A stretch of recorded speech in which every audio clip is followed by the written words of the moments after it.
Si tu crois que le perfectionnisme est une qualité, tu peux te mettre le doigt dans l'œil. Pour être très honnête, le perfectionnisme, ce n'est pas une force, en réalité, c'est une stratégie de protection. Dis-moi si je me trompe. Il faut que tu fasses tout toute seule, que c'est que tu gardes la main sur tout, tu cherches toujours à me faire mieux, encore mieux la fois d'après. C'est peut-être que tu penses que l'imperfection met en danger l'amour qu'on te porte, ta valeur ou encore ta légitimité.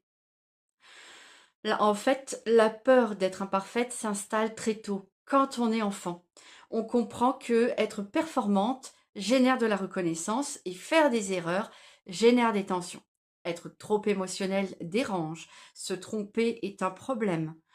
Alors tu vas développer une croyance silencieuse qui est si je suis irréprochable, alors je suis en sécurité. Tu vas devenir la bonne élève, tu vas devenir la fille responsable.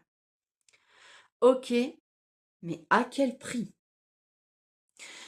La peur d'être imparfaite crée un mécanisme précis qui est l'hypercontrôle.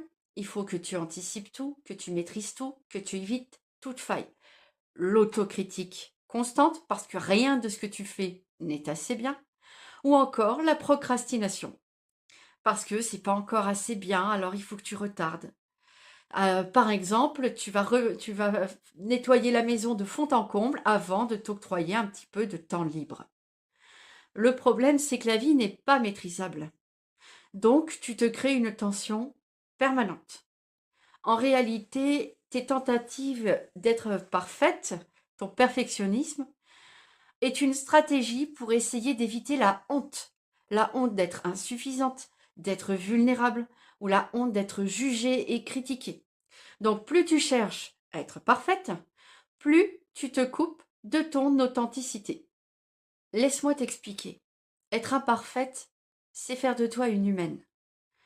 C'est laisser la place à l'apprentissage, à l'ajustement, à la spontanéité, à la créativité, à l'évolution, à l'élévation. Plus tu cherches à être parfaite, plus tu te coupes de tes valeurs. Une femme alignée, elle est cohérente avec sa vérité, avec son rythme, avec ses valeurs.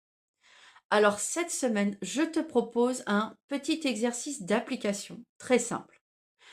Tu vas publier un truc totalement spontané qui montre une imperfection et tu l'envoies comme ça sur les réseaux sans chercher à être parfaite. Et surtout, tu vas observer ce que ça fait en toi et tu vas rester présente avec toi pendant ce petit inconfort, cette petite contraction que ton imperfection va générer.